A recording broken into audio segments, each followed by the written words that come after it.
Saudara, curah hujan tinggi, banjir menggenangi sejumlah wilayah di Jabodetabek. Sementara itu, banjir di Manado, Sulawesi Utara dan Kalimantan Selatan mulai surut.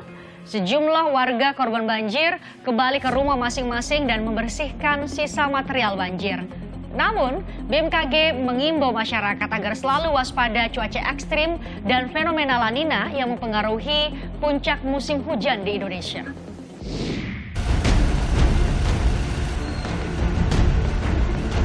Sejumlah wilayah di Kota Bekasi terendam banjir akibat hujan deras sejak Minggu pagi, 24 Januari hingga siang hari. Ketinggian air di sejumlah perumahan dan jalan yang terdampak banjir berkisar 10 cm hingga 1,2 meter. Dikutip dari Kompas.com, Kepala Badan Penanggulangan Bencana Daerah atau BPBD Kota Bekasi, Agus Harpa mengatakan, kecamatan yang terdampak antara lain Kecamatan Rawalumbu, Pondok Gede, Medan Satria, Jati Asih, Bekasi Selatan, dan Bekasi Barat. Kecamatan Pondok Gede menjadi wilayah terdampak banjir terparah dengan ketinggian air di permukiman yang mencapai 1,2 meter. Banjir juga sempat menggenangi kolong underpass Toljor, Kalimalang, Bekasi. Diperkirakan banjir terjadi karena penyumbatan saluran air di kolong underpass Toljor. Wakil Wali Kota Bekasi, Tri Ardianto, Minggu sore memantau kondisi banjir di perumahan Jati Bening Permai, Kecamatan Pondok Gede, Kota Bekasi. Tri Ardianto menegaskan pemerintah daerah akan fokus pada penanganan banjir terlebih dahulu sebelum penanganan cuaca ekstrim. Jadi sore hari ini alhamdulillah ya, karena hujannya sudah mulai berhenti sehingga pompa bisa dioperasionalkan secara maksimal. Ya, bahwa memang ini adalah merupakan salah satu prioritas penanganan yang akan kita lakukan oleh pemerintah kota.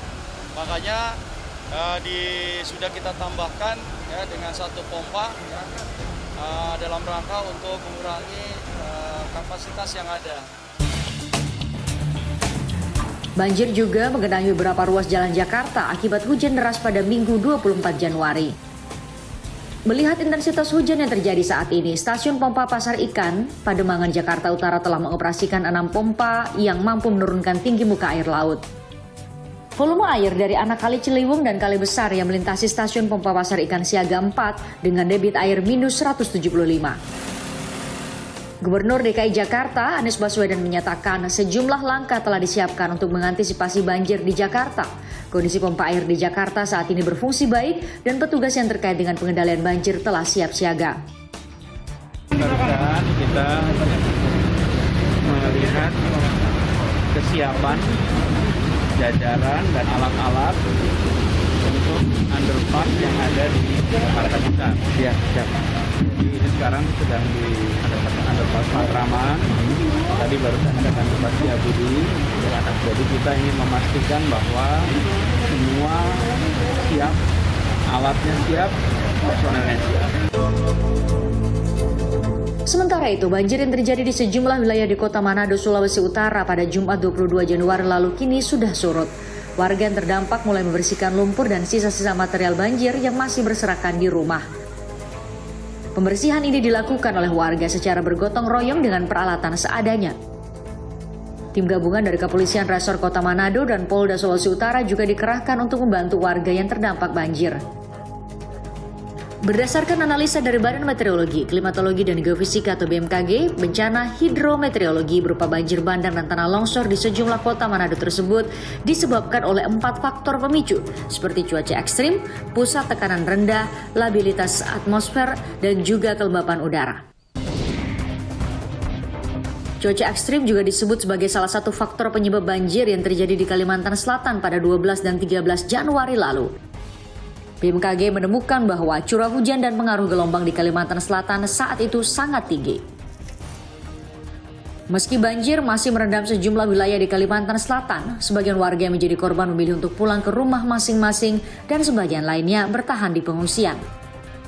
Di Kabupaten Banjar, warga yang pulang ke rumah mulai membersihkan sisa banjir yang terjadi selama sepekan terakhir. Sementara di hulu Sungai Tengah, banjir sudah surut dan warga mulai membersihkan sisa-sisa banjir di rumah dan tempat usaha mereka. Namun aktivitas mereka terhambat karena pasokan air bersih belum kembali normal. Sementara itu, Badan Meteorologi, Klimatologi dan Geofisika memperkirakan akan ada cuaca ekstrim yang harus diwaspadai masyarakat. Cuaca ekstrim ini diperkirakan terjadi hingga bulan Februari mendatang. BMKG mengingatkan kembali kepada masyarakat untuk mewaspadai potensi banjir hidrometeorologi seperti banjir, banjir bandang, dan tanah longsor.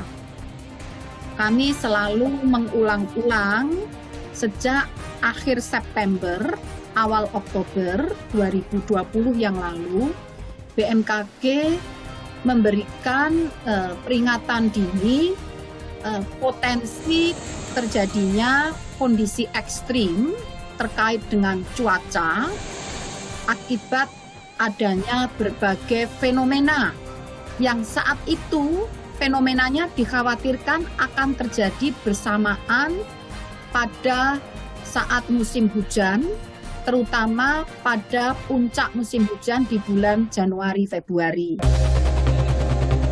Kepala BMKG Diko Rita menambahkan adanya fenomena global La Nina yang turut mempengaruhi puncak musim hujan di Indonesia dan fenomena monsoon Asia yang meningkatkan pembentukan awan-awan hujan di Indonesia. Selain La Nina dan monsoon, BMKG juga memperkirakan adanya gelombang atmosfer yang membawa kumpulan awan-awan hujan yang bergerak dari Samudra Hindia dari sebelah timur Afrika atau barat Indonesia memasuki Samudra Pasifik yang rutin terjadi selama 30 hingga 60 hari.